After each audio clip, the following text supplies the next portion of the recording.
This is LBC. From Global, leading Britain's conversation, The Nigel Farage Show. Mr. Nigel Farage. Thank you, Donald. Good evening, everybody. He is the eccentric Aldertonian, often funny, charming, gaff-prone.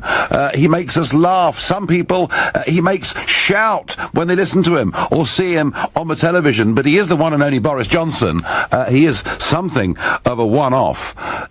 But today was interesting, because today, as Foreign Secretary at Chatham House, he delivered a speech. It's a speech that was heavy in content, and a speech in many ways that in style was different to what we're used to from Boris.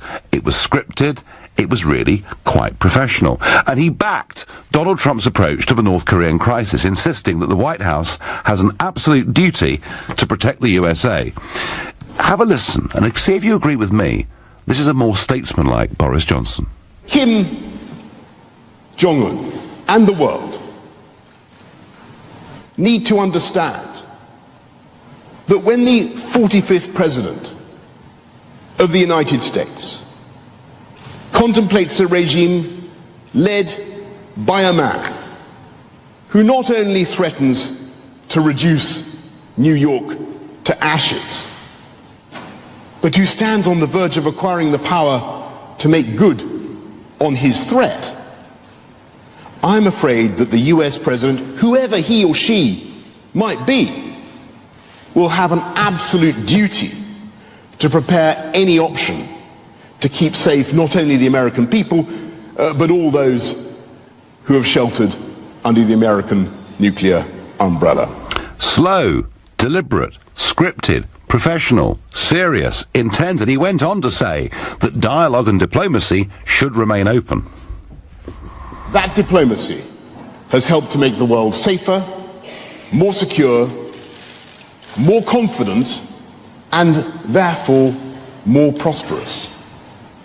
It has helped to avoid what might otherwise have been a Gadarene rush to destruction, in which the world was turned into a great arena of Mexican standoffs, a nuclear version of the final scene of Reservoir Dogs. Well, I think Reservoir Dogs was a little bit more Boris-like, and then when we got to the questions and answers, well, see what you think, but I would say it was Boris falling more back into his usual bumbling ways. I don't think anybody can conceivably want a military solution to this problem. And indeed, I know many who have studied the matter find it very hard to see how the nuclear solution, military solution. That's more like Boris, isn't might play out. And yet, clearly, it must remain on the table. There must be the possibility of some kind of military option. There is a spectrum of things that could be done. That possibility must at least theoretically be maintained on the table.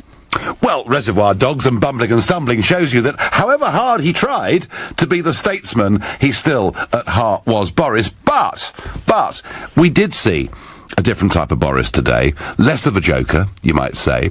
And of course this follows hard on the heels of his 4,200-word piece that he wrote for the Daily Telegraph, somewhat upstaging, you might say, Theresa May's speech that she went to give in Florence. He's said by those that know him best to be fiercely ambitious, desperately keen to be the next Prime Minister, and given, let's be frank, that the Prime Minister is far from being out of the woods in terms of her premiership, we could, by Christmas, face the fact that the Conservative Party would be looking for a new leader, and we, in turn, looking for a new Prime Minister. I want to know from you, can you see Boris Johnson as the next Prime Minister? If you think, yeah, actually, do you know what? He's got his act together, then call me on 0345 6060 973. Perhaps you think, no, sorry, I still can't take him seriously, in which case text to 84850, or perhaps you've got some advice for Boris as to what he needs to do to reach the very top of that greasy pole, in which case you can tweet using the hashtag Farage and LBC at LBC, and you can watch me on Facebook. I'm live here in London, and you can comment using that medium too. And we have a new caller, another person with the misfortune to be called Nigel, who lives in Plymouth. Good evening, Nigel. Good evening. It's a great pleasure to be able to speak to you. Well, thank you. I think Boris in the past has probably been a little bit untrustworthy. Uh-huh. I think he is seizing the initiative. He's got a degree of respect for Donald Trump, which I think is totally appropriate. I think that's true. I think that's true, actually, yes. Yes, I agree with that. But Nigel, do you take him seriously? Yes, I do. I live in Plymouth. My sister lives in London. When he was fighting for his second term as mayor, I was sitting in a petrol station listening to the radio, and I was impressed by the amount of detail that he actually gave to the people that were phoning in. So I think he's an intelligent man. When he was mayor of London, he brought in some top advisors. And I think he did a relatively good job. No, okay. And of course, he appeared regularly on LBC, an absolute regular on LBC. Boris, who has not just appeared as a guest and done phone-ins with Nick Ferrari, he's also hosted shows here too, as indeed did another old Etonian, Jacob Rees-Mogg, this morning. So, Nigel, you think his track record as Mayor of London was a good one? He kept out of trouble, he delegated well, you see him as a future Prime Minister? I do. I think he made the underground a lot safer. I know some people who work for Transport for London, and they were actually full of praise for how he did make the tube safer by banning alcohol. So I think he's a man that can deal with issues. If he could bring a decent team in, I'd like to see John Redwood brought in as one of our major negotiators in Europe. You're on the Eurosceptic wing, Nigel, aren't you? Yes. Just a bit. One of the people that most impresses me is Aaron Banks. That man needs to basically be involved in strategy. Boris and Aaron together, wow, that would be a very exciting lunch to go to. We see how they spark off each other. And Nigel, let me just ask you one more question.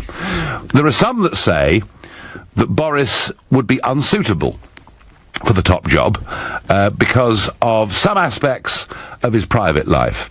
Do you think they matter, or do you, like me, think no one cares anymore? I don't think anybody cares. I think things are so bad in this country at the moment, both in the domestic agenda, with issues to do with law and order, with the way things are going, with negotiations within Europe. It looks as if we're going to be turned over by those people. So we just want the right person, yeah? Yes. Yeah. Fine. Nigel, you couldn't have been clearer. Nigel there from Plymouth saying Boris did a very good job as the Mayor of London and has a good relationship with Trump and that administration. And hey, that matters in a world with threats like North Korea. Leslie says to me by Twitter, we already have one substandard Prime Minister. We don't want another. Nigel, yes, go Boris. We love him, says Kate on text. I can't see any way in which Boris Johnson will make a suitable Prime Minister. He is a most annoying person to listen to, even though I agree with most of what he says Brian. Well, Brian, a lot of people love Boris. He makes them laugh a lot, just looking at him sometimes. And even today, when he was playing Mr. Serious, he hadn't combed his hair properly. I mean, there are things he just can't do. But he does, of course, I accept, upset a lot of people too. Jack is calling me from Stockton-on-Tees, another new caller to this show. Jack, good evening. What do you think? Good evening, Nigel. I think Boris Johnson has absolutely the potential to be Prime Minister. I think he's the most conservative and the most British politician within the Conservative Party. But what we have at the moment is we have a cabinet full of arch-Remainers, or Ramonas, I should say, in terms of Philip Hammond and the Rudd. Why on earth? Does Philip Hammond ever smile, Jack? I mean, is Philip Hammond permanently miserable, or is it me, you know? Well, I don't know, but he must pay an absolute fortune in psychiatrist bills because he's the most depressing man I've ever seen. No, it's not him paying. It's we're paying the bills, not him, because he depresses me, Jack. Probably goes on expenses, just like Tony Blair's teeth. Get back to Boris. I think absolutely. But Boris Johnson is the Conservative within the Conservative Party, and I think one point that needs to be made is that we haven't had a genuinely Conservative Party in Great Britain for many, many years now. But, you see, if we have this discussion which we're having now of will Boris Johnson be the next Prime Minister, come this time in 2 years' time, because it's the Tory party, we'll be saying, well, could Jacob Rees-Mogg or could someone else be the next Prime Minister? Do you think it's possible, Jack, is it possible to have a conversation about the next Prime Minister who didn't go to a school just west of London, do you think? I mean, it's remarkable, isn't it? It's remarkable, isn't it? That here we're talking about two old Etonians again, after David Cameron, not so long ago. Maybe that's not a bad thing, but it is certainly interesting. Jack, I'm going to disagree with you on something. I don't think Boris is the most conservative figure in the Conservative Party. Indeed, when it comes to the issue of immigration, he actually, in the past, has advocated amnesties for illegal immigrants and has never shown himself to be tough on that issue at all. Well, the thing is, the Conservative Party, as collectively, has never really portrayed itself to be tough on the issue of immigration, nor as many other parties. So that's an issue which has always been in the long grass, so to speak. Nobody has ever really spoken about it, and that's through. Well, I did my best, Jack. I did my best to talk about it, and you got my vote, Nigel. And I noticed, thank you. I noticed that the more I talked about it, and the more people like Jack from Stockton-on-Tees voted for it, the more they started to talk about it. Funny that. So, Jack, you're 100% behind him, yeah? Well, I'd say 70%. I would like to see Jacob Rees-Mogg as Prime Minister, but, you know, I think that's a little bit too... Okay, so Jacob first, Boris second. Jack from Stockton-on-Tees, thank you. And I get here on Twitter, Boris Johnson is smarter than people give him credit for, but never a Prime Minister. He's no Jacob Rees-Mogg, is he? So it's Eton, Eton, Eton all the way. Solomon is a new caller from Stockport. Solomon, good evening. Good evening, Nigel. Just wanted to say thank you for what you've done. You've made massive sacrifices to, you know, bring us Brexit when it must have seemed absolutely hopeless for you. You made personal sacrifices, and it's just... Well, it did seem hopeless, Solomon, and I remember on New Year's Day 2016 thinking, gosh, am I going to be the only recognisable political figure that backs Brexit? Is everybody else going to run away for fear they can't win the referendum? And I will say this for Boris, he may have hummed and hard. He may have come to the party late, but he did back Brexit, and I believe that made a difference. I suspect, Solomon, particularly in London and the South East. So you know, I'm pleased that he did it. But do you see him as a PM, Solomon? Well, I mean, it makes a difference to me to have someone who actually backed Brexit. I mean, at first I admired May because she was, you know, obviously Remain, and she came out saying, you know, it's the people's choice, I'm going to back it. And if I'll call me naive at first, I thought maybe there's something in it.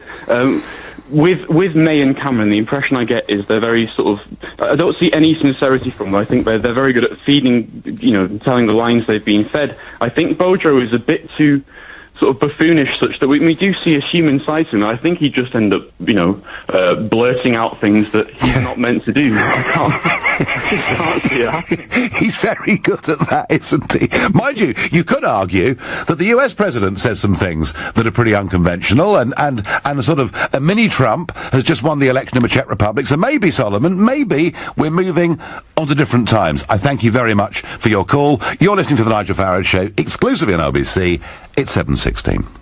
This week on LBC, 5 days, 5 voices. To highlight that there may be difficulties ahead isn't to talk our country down, it's to be realistic. Chuka Omuna. I think a lot of concern around immigration is about the economy and what it says about your job and whether your job is secure. Can you get a decent home? Can your kid afford to buy a home around the corner from you? That is the kind of thing that really lies behind it. Those are the issues you've got to tackle. Just blaming all of that on Eastern Europeans is an utter con. Chuka Omuna in for James O'Brien tomorrow from 10, only on LBC. The binder's broken again, and it's so slow and awkward. Binding will always be a bind with a budget machine and supplies that aren't really up to it in the first place. Talk to Single Source Binding Machines. Their precision German-made binding machines are built to last for superbly bound documents every time, quickly and reliably, complete with free lifetime maintenance. Call 0207 515 0539. Exclusions apply. Lifetime maintenance based on purchase of supplies for the product's lifetime. Oh, I said, let's get a new kitchen, like I was getting a coffee. What was I thinking? Demolishing a room and making a new one? Who does this? And how am I an actual grown-up? Relax, relax. It's Trust a Trader. Just type in your postcode, what you need, and bam, local tradespeople appear. All who know what they're doing. For realsies. Oh, maybe I should get a new bathroom too. And a dress-up room. And a room for the kittens. Visit trustatrader.com. Trustatrader.com.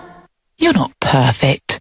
You're a couch potato sometimes. You're a gym bunny most of the time. You're chia seeds and quinoa one day, you're partial to a pasty the next. You are a temple, you're a fun park, you're a yin, you're a yang, you are who you are. You are one of a kind.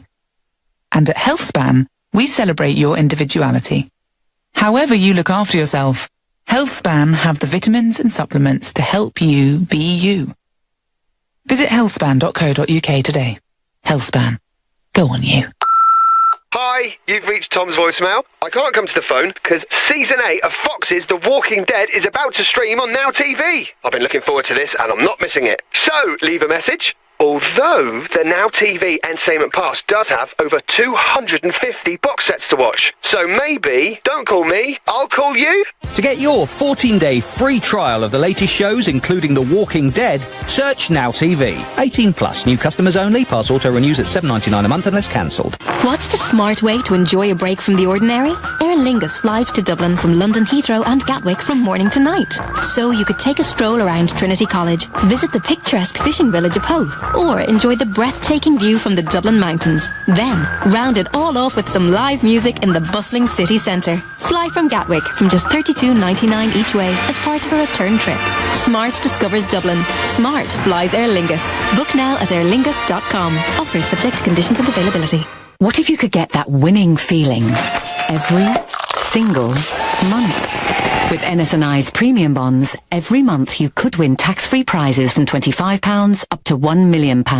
And NS&I guarantees that every pound of your savings is 100% secure because we're backed by HM Treasury. Who knew saving could be so exciting? Premium bonds at nsandi.com. Minimum initial investment £100. NS&I. Safer savings set you free.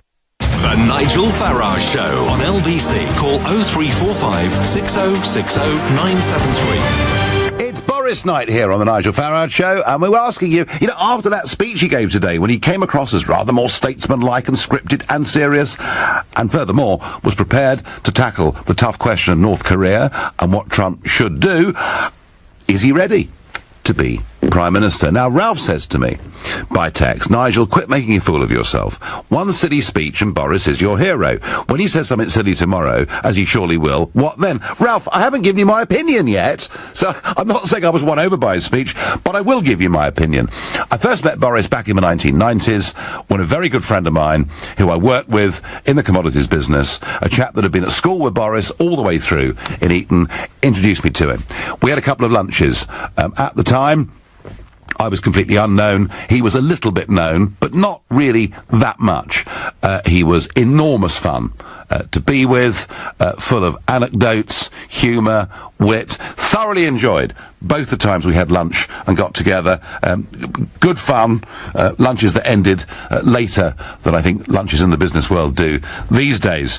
But I have to say, during the referendum, I was thrilled he came out and back the Leave side. I don't believe without him we would have got over the line. I think he played a very significant role indeed. Something his sister Rachel, who of course is an ardent, absolutely fanatical Remainer, I think she knows her brother coming on at the end there did make a big difference. But I remember about 5 weeks before now, the referendum, I was on the phone to him, and he had his bus going around the country, or his coach rather, going around the country with the 350 million figure on the side, and I had an open-top double-decker with music blaring. The Great Escape, actually, was what we chose to play. I said, this is really crazy, Boris. Why don't we have a coming together at some point? You, me, and Kate Hoey, who's got a Labour bus going around the country. Why don't the three of us converge on a market centre to show that whilst we're in different campaigns, we're actually on the same side? And he rather liked that. He said, oh, yes, he said, a little bit like the American army and the Russians meeting on the Elbe in Germany in 1945. And I liked it. He said it was a really great idea that those three separate campaigns would come together, big, united front, to show the voters that it didn't matter whether you were left, centre or right, this was about Brexit, our country. And he really agreed with it. He was excited by it. And then he said, I'll have to ask my people. I said, I'm sorry? Oh, I'll have to ask my people. I said, what, you mean the apparatchiks, the paid apparatchiks that run the campaign?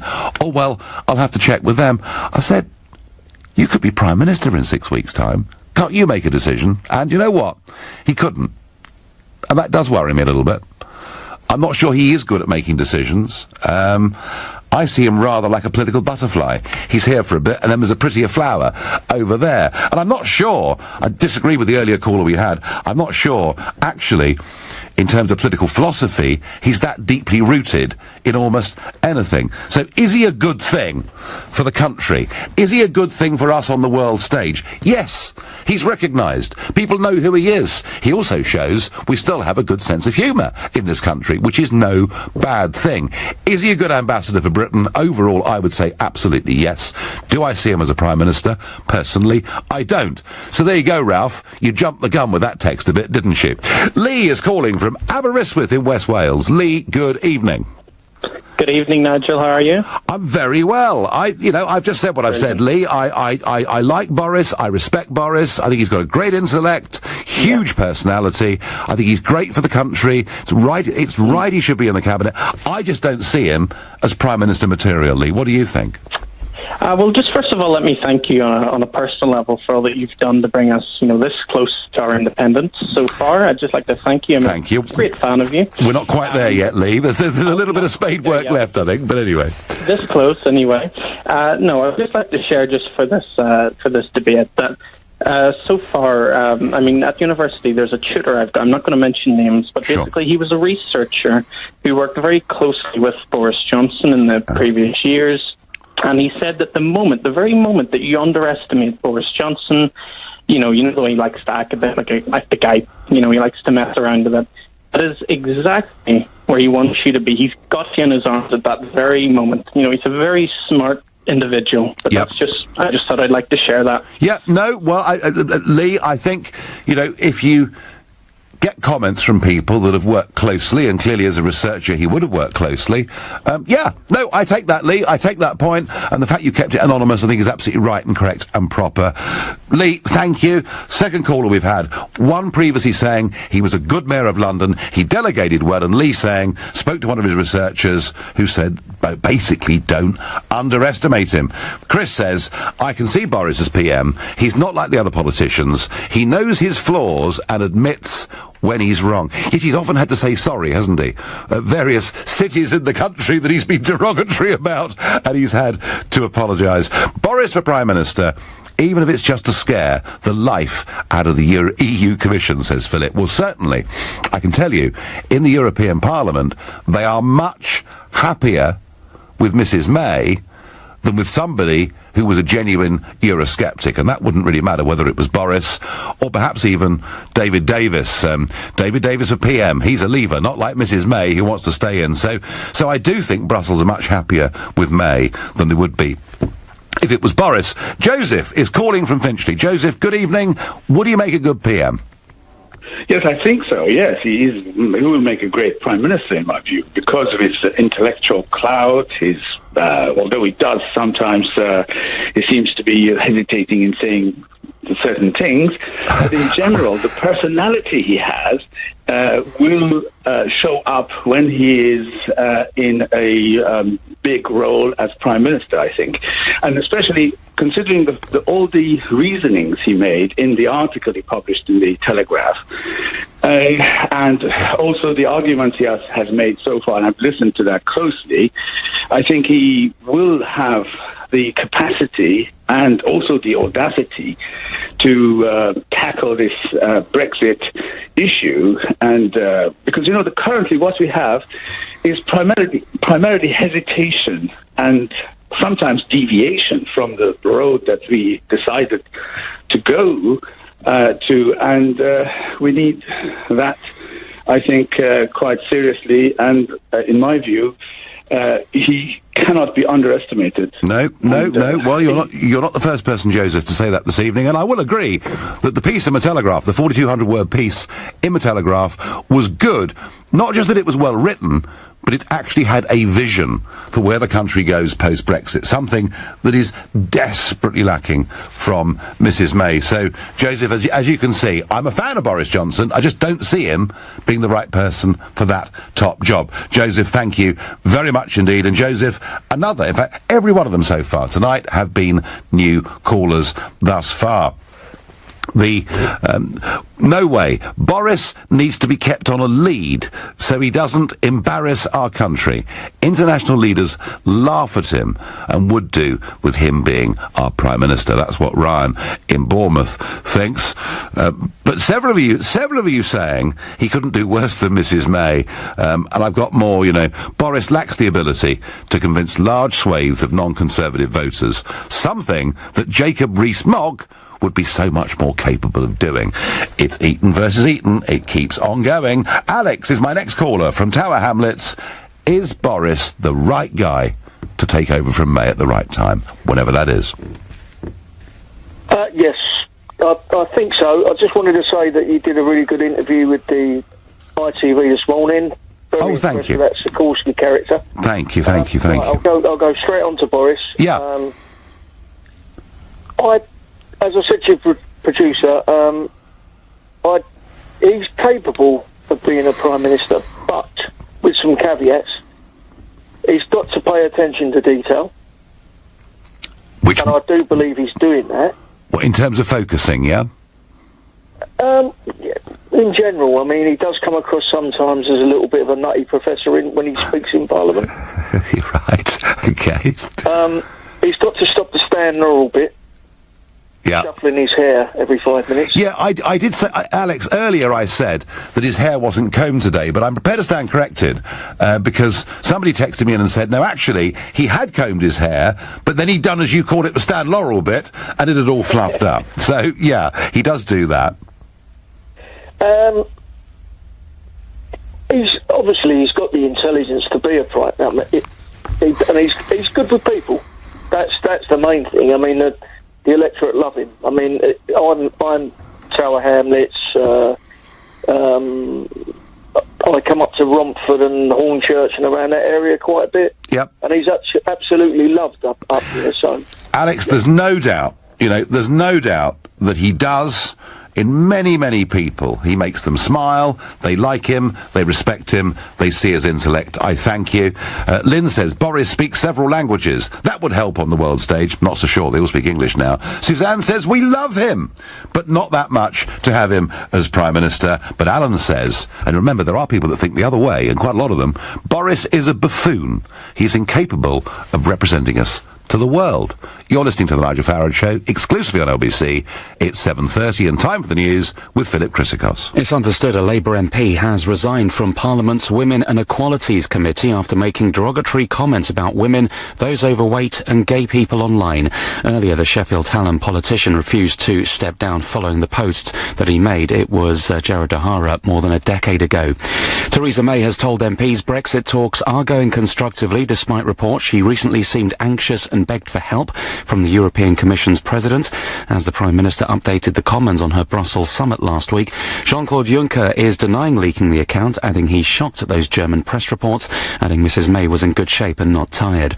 First Minister Nicola Sturgeon has told LBC she welcomes the decision to free a British man jailed in Dubai for touching another man's hip. Jamie Harron from Stirling was arrested in July.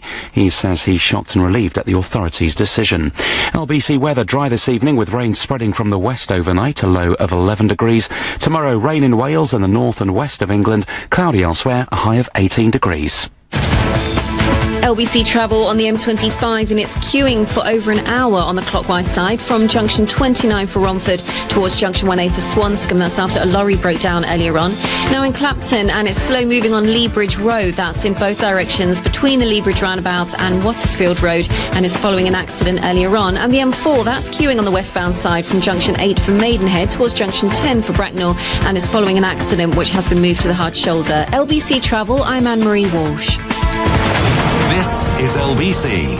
We buy today. Take control of your property sale with We Buy Today. Whether you're retiring, inheriting, divorcing, or just need to move on, We Buy Today will give a fair price on any residential property. Just visit webuytoday.co.uk. We're the fully regulated home buyer who will work to your timeline with no agency or legal fees to pay. For a guaranteed offer on your property, visit webuytoday.co.uk. Take back control.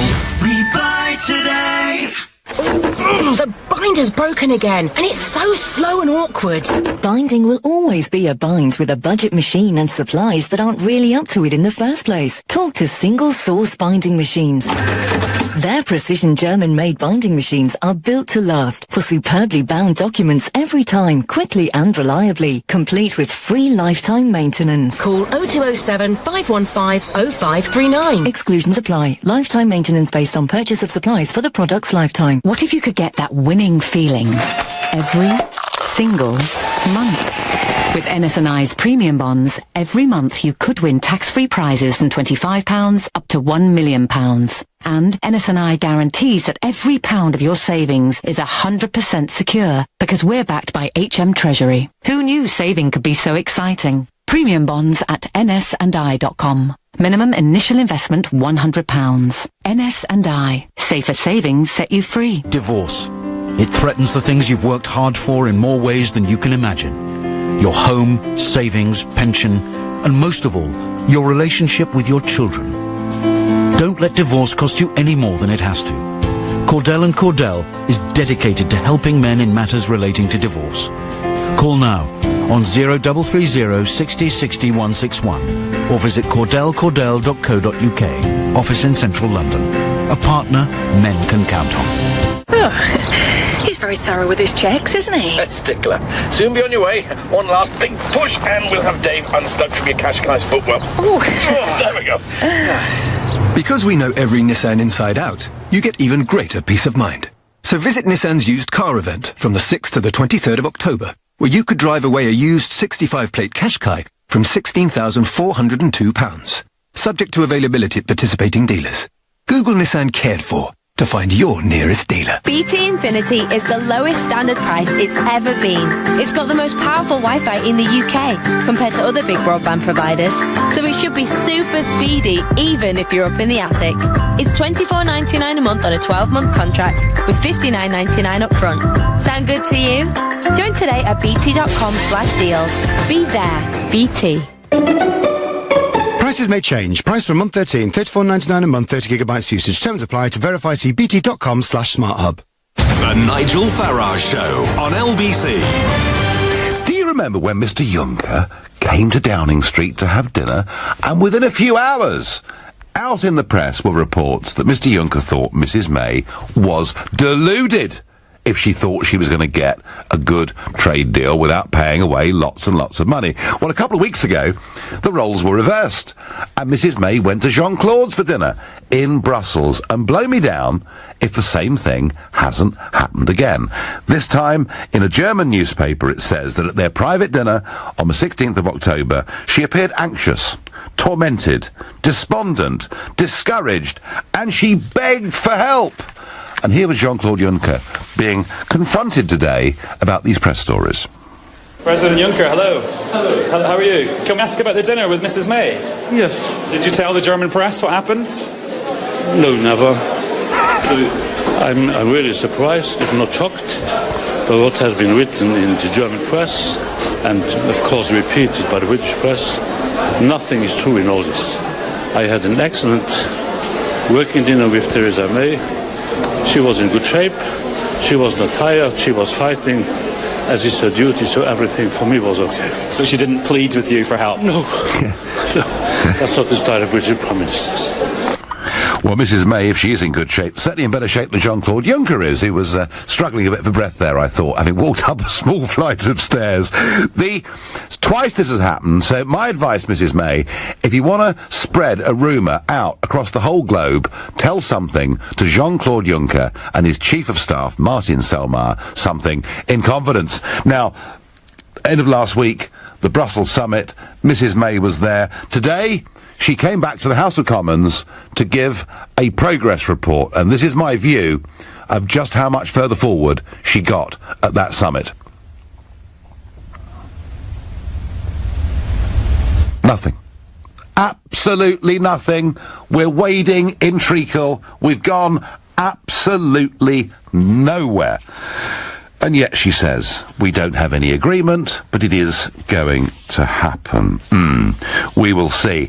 Now, very interesting one here. Rory Stewart, who is a Foreign Office junior minister, confirmed yesterday a British policy that the hundreds of British jihadist volunteers in Syria are facing death rather than that of being arrested and put through the judicial system. He follows on from Brett McGurk, the US envoy to the coalition against ISIS, who said that the mission of the Allies was to kill every foreign fighter that went to Syria. So it was really, really strong stuff to hear from a junior minister. And he said, look, they are our enemies, they are executing people, they are torturing people, and he says, I'm afraid we have to deal with that, accepting there are very difficult moral issues. Well, let me, Mr. Stewart, give you a more pressing, if you like, moral issue. There are 400 plus of these people who were fighting in Syria who've been allowed to come back into this country. So are you advocating, if we're going to take out British citizens who are, in Syria with drone strikes or whatever it will be, a deliberate policy of killing them, murdering them, use whatever language you choose, would you then support the death penalty for those people that have returned to this country? Of course, now we're leaving the European Union, we're allowed to bring back the death penalty. It's barred under EU rules. And I wonder, Mr. Stewart, do you think, if it's right to kill them there, would you want them killed here? Listen, folks, we're leaving the European Union. The death penalty isn't going to come back anyway. There isn't any more the public appetite for it. But I do think it's extraordinary that a government that now advocates drone strikes to take out individual British citizens has been lax enough to only stop one from coming back into this country. I simply can't believe it. Back to Boris. Is he fit to be the PM? Is he a buffoon? Or is he actually a genius who would give us a whole different image on the world stage, having shown, as Mayor of London, that actually he can run stuff? And Mike, another new caller from Worcester. Good evening. Hi there, how's it going? Well, it's going well. But how well would it go? How well would it go, Mike, if Boris was PM?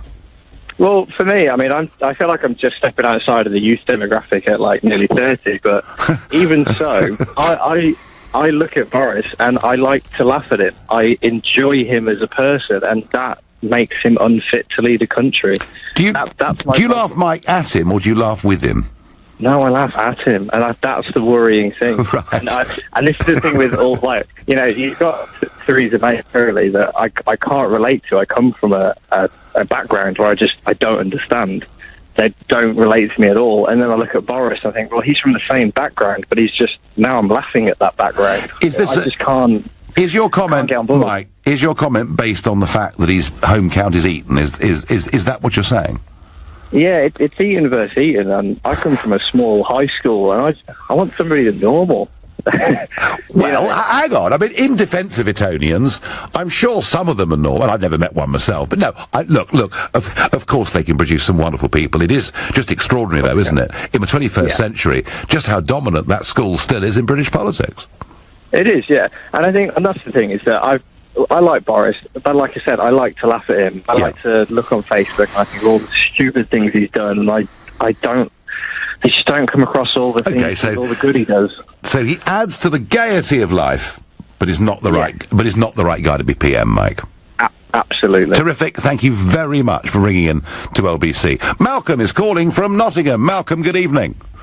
Good evening, Nigel. So you're another one. I think when I read out the fact that new callers have called, I think it encourages people who think otherwise we'd simply never, ever get through. Malcolm, what made you pick up the phone? I'd just like to say hello to you, baby. That's all right. Well, very good. Good evening. Good evening. I've just been listening to you with Boris and etc. making a good Prime Minister. I personally don't think he'd make a good Prime Minister, but all of my life I don't think I've ever fully respected any Prime Minister. I think the British government in general have been quite weak over everything, and they soon back down, and then you get the likes of Blair, whatever he was, I don't want to know. He was just hateful person. That's it. Well, that's your view. I mean, millions loved him, Malcolm. But Malcolm, so you're another one then that likes Boris but doesn't see him as PM, yeah? I don't say I like him or I don't dislike him either. I don't pay any attention to him, really. Okay, so come on then, Malcolm. If it's not Boris, who do you think would be a good Prime Minister? Well, there's only one I'd respect, and I think he's a strong guy, and he knows his facts. Uh-huh. That is Rees-Mogg. Rees-Mogg. Well, you see, there we are, Mogg mania. Malcolm, can I ask you, did you listen to Jacob this morning? Because he was guest hosting for James O'Brien this morning on LBC between 10 and 1. Did you listen in? Away today. Okay. I didn't listen to the television and radio at all today. Right, well, I tell you what, Malcolm, as a Rees-Mogg fan, and for all of you out there, whether you like Jacob or you loathe Jacob, doesn't really matter, but he was on LBC today, and the highlights, the best of Mogg on LBC from this morning, you can get by simply going to lbc.co.uk. Malcolm, I recommend that you do it. I thank you for your call. Mike is ringing me from Edinburgh. Mike, good evening. Hi, Nigel. So, is Boris the boy or not? Well, I think he has a bit of a credibility issue. You know, he has the reputation as being a bit of a buffoon. We kind of know that. But he does have a lot of things going for him. He's intelligent. I think he's undeniably a skilled politician. But the most important thing is that he voted Leave. And he is the politician who voted Leave who has the best shot of becoming Prime Minister, isn't he? Well, him or I suppose David Davis would have a shot at it too, wouldn't he? Sure. But either way, to be honest with you, I mean, yeah, the fact is, I think the most important thing is that it's someone who voted Leave. We can't have so many politicians in that cabinet, senior cabinet positions filled by people who voted Remain.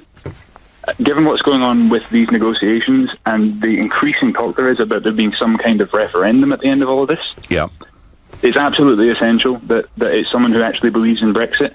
I mean, you'll know better than anyone, the EU are going to be dead set on creating the worst possible deal for the UK, even if it means shooting themselves in the foot. Absolutely. Well, that's at least what Brussels wants to do. I'm hoping to see, as the months go on, some genuine common sense coming from the member states. But no.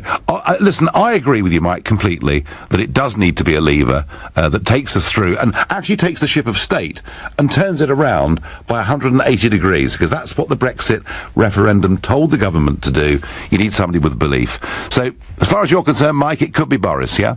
But here's the thing. If the European Union want the negotiations to go badly, and there's any talk about any kind of referendum, let's bear in mind there's a lot of conflation around what the question would be. Are we talking about a deal or no deal and let's have a Brexit referendum? Or are we talking about Brexit or no Brexit? And if there's any whiff of it being the latter, the negotiations are completely undermined, and the fact that there is a Remainer in number 10 I agree. Leads me to believe that they could well be sabotaging the negotiations. Well, that's going a bit far, but let's put it like that. Let's put it like this, Mike. It isn't going very well. Mike from Edinburgh, another new caller. I thank you very much indeed. The trouble with Boris is he doesn't really want the job as PM. He had the opportunity when Cameron resigned. Rees-Mogg is the man, says Ollie. Others say Boris is not silly. He's a clever man. But another says to me on Twitter, Boris, he couldn't run a bath. You're listening to The Nigel Farage Show, exclusively on LBC. It's 7:45. Coming up at 8 on LBC, Clive Bull. There's strong public support to outlaw unpaid work experience that lasts more than 4 weeks. It's being called a modern-day scandal. So should unpaid internships be banned? Clive Bull on LBC. What if you could get that winning feeling every single month? With NS&I's premium bonds, every month you could win tax-free prizes from £25 up to £1 million. And NS&I guarantees that every pound of your savings is 100% secure because we're backed by HM Treasury. Who knew saving could be so exciting? Premium bonds at nsandi.com. Minimum initial investment £100. NS&I. Safer savings set you free. In England, some constituencies have a lot more electors in them than other constituencies. Boundaries are changing to make parliamentary constituencies more equal. Don't miss the last chance to help us shape the new constituencies in your local area. Time is running out. View a map of the proposed changes in your area and have your say at bce2018.org.uk. Winter can hit you hard if your boiler's not up to it. So make sure your home or business stays a step ahead this winter with a new boiler from British Gas for half price. You'll still get our full fixed price guarantee and our full 5-year warranty, and you'll only pay full price for the installation. Oh, and don't worry, you will get a full boiler. It's only the price we've cut in half. But hurry, this half-price offer ends 31st of October. Get yours now and be a step ahead this winter. Search British Gas New Boiler. Conditions apply. From the elegant palazzos of the aristocratic port city of Trieste to the tiny, narrow streets and stacked houses dug into rocks in Matera to the gently rolling hills of Le Longue in Piedmont, famous for Barolo and white truffles, and the grand piazzas of Catania overlooking majestic Mount Etna. Italy is the perfect short break destination at any time of the year. See, taste, discover authentic Italy. For inspiration on where to visit on your Italian short break, go to italia.it. Hi, you've reached Tom's voicemail. I can't come to the phone because Season 8 of Fox's The Walking Dead is about to stream on Now TV. I've been looking forward to this and I'm not missing it. So, leave a message. Although the Now TV Entertainment Pass does have over 250 box sets to watch. So maybe, don't call me, I'll call you. To get your 14-day free trial of the latest shows, including The Walking Dead, search Now TV. 18 plus, new customers only. Pass auto renews at $7.99 a month unless cancelled. Oh, I said, let's get a new kitchen, like I was getting a coffee. What was I thinking? Demolishing a room and making a new one? Who does this? And how am I an actual grown-up? Relax, relax. It's Trust a Trader. Just type in your postcode, what you need, and bam, local tradespeople appear. All who know what they're doing. For realsies. Oh, maybe I should get a new bathroom too. And a dress-up room. And a room for the kittens. Visit trustatrader.com. Trustatrader.com. The Nigel Farage Show on LBC. If you're just tuning in, we're discussing a senior political figure in this country and asking whether he could become the next Prime Minister, particularly given Theresa May's great vulnerability at the moment. Now, if you haven't been listening, I'll give you some clues as to who it is. This is the type of language this man uses. Gloomadom poppers, to describe merchants of gloom. Greased piglet, to describe a slippery or elusive individual. Mugwump, which is a term he used to describe Jeremy Corbyn. A whingerama, which, as he says, is the intense whinging going on from those who can't accept Brexit. And whiff-waff, which apparently was an early form of ping-pong. That, I think, was at the Beijing Olympics, when London was up next, and he gave a remarkable speech in which he said ping-pong is coming home. On UKIP, he has said, I can hardly condemn UKIP as a bunch of boss-eyed, foam-flecked Euro hysterics, when I have been sometimes not far short myself of big boss-eyed, foam-flecked and hysterical. And on the European Union, he described it, he said, it's a stitch-up. It's the biggest stitch-up since the Bayeux Tapestry. So it's Boris Johnson that we're talking about, who I think in many ways is rewriting his own version of the Oxford English Dictionary. He is flowery, he is fun, he is bright, he is a massive personality. Some people like him, some people can't stand him. I like him very much. I think he's great. I think the fact that he backed Brexit politically really mattered. I'm not so sure where he stands on everything else. I'm just not convinced he's right to be Prime Minister. Ross on Facebook says, Andrea Leadsom or maybe Davis for PM, not Boris. So Ross saying it needs to be a leaver, but not necessarily him. Stefan says the establishment wouldn't sleep soundly with Boris as PM. Home Secretary would be the best for Boris, not Foreign Secretary. Simon is another new caller from South Norwood. Good evening, Simon. Good evening, Nigel. I'm a first-time caller, so bear with me, I'm a little nervous. Well, welcome, and don't be nervous. Just think we're having a chat over a cup of tea or a pint or whatever your thing is, you know. Right, with Boris, what's been frustrating me on the show so far, we're 50 minutes into it, is that it's been on the tip of my tongue and no one's saying what really needs to be said. And that is, he bottled it. Almost, when was it, last year in June after the referendum. He had every opportunity to be Prime Minister.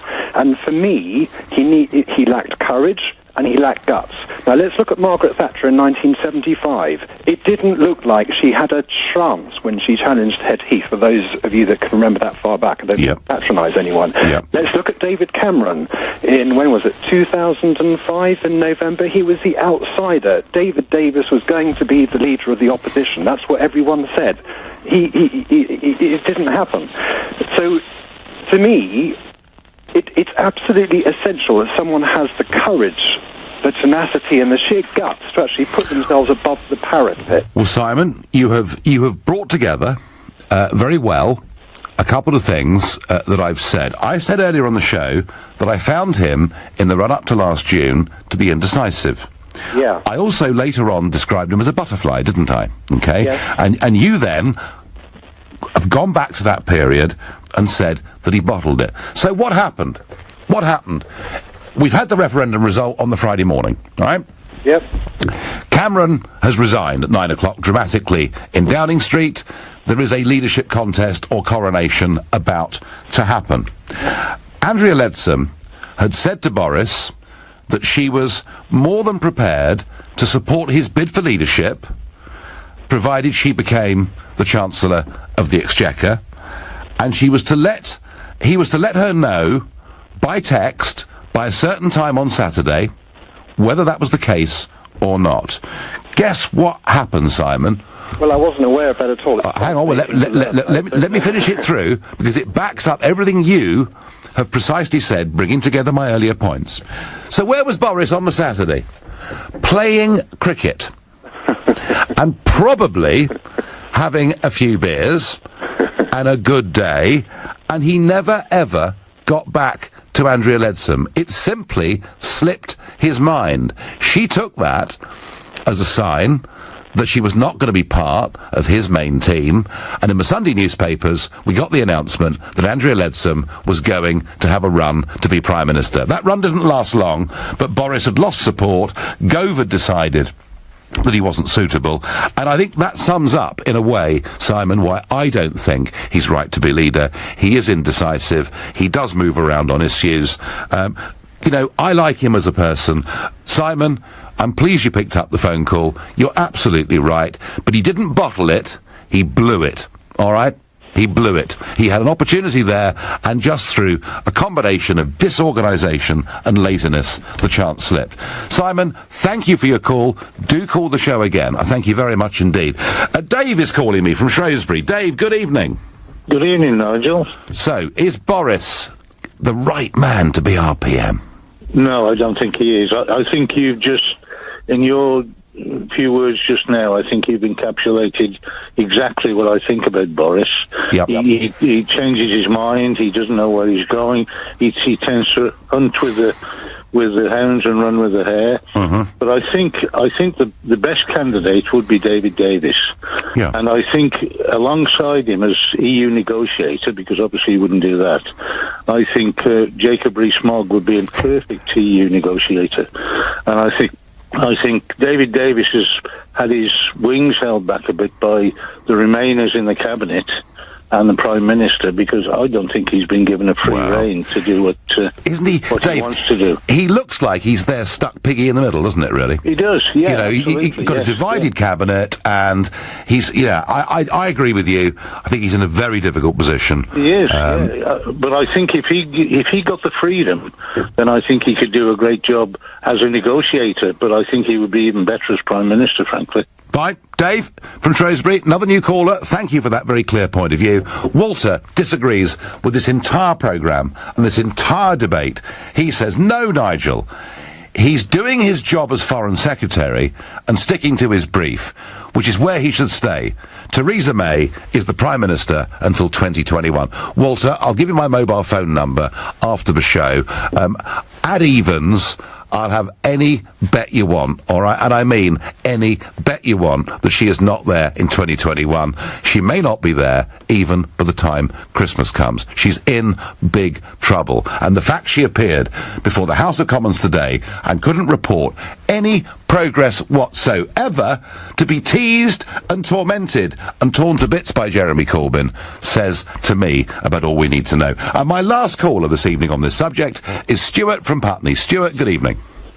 Good evening. Yeah, I mean, he was a terrible mayor. He wasted, I think it was 890 million on vanity projects. There was the Garden Bridge, there was Boris, the stupid cycle lanes, there was Boris Island, a feasibility study on Boris Island. So we know he was an absolutely abysmal mayor. He's not been a good foreign secretary.